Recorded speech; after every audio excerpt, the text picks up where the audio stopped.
بتشعري بالوحدة؟ ايه اكيد. لما ترجعي بالليل بعد الشغل عبي تنهدتي؟ ايه. ليه؟ يمكن الوحدة بنبلش نحسها هلا. أنا كبنت من أول ما توفى أبي الله يرحمه بلشت أحس إنه تضعضعت بالمجتمع، مع إنه أمي الله يخليها موجودة وحنونة وكتير طيبة، بس ما بعرف كيف من وقتها بلشت أحس في شيء ناقص بحياتي، عتقبي ناقصة.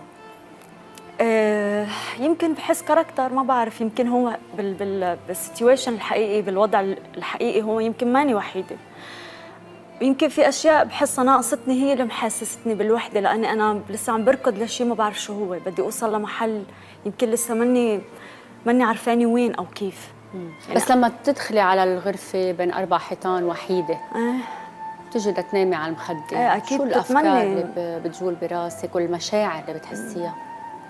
شو بتقولي؟ بخاف انه هيك يجي يوم يضل هالباب مسكر علي لحالي كأنثى، لأنه في الآخر في أهلي، في إخواتي، في أكيد مملين لحياتي، بس بتخافي يجي شي يوم تحسي حالك إنه أنت ما كنتي، يعني هيك.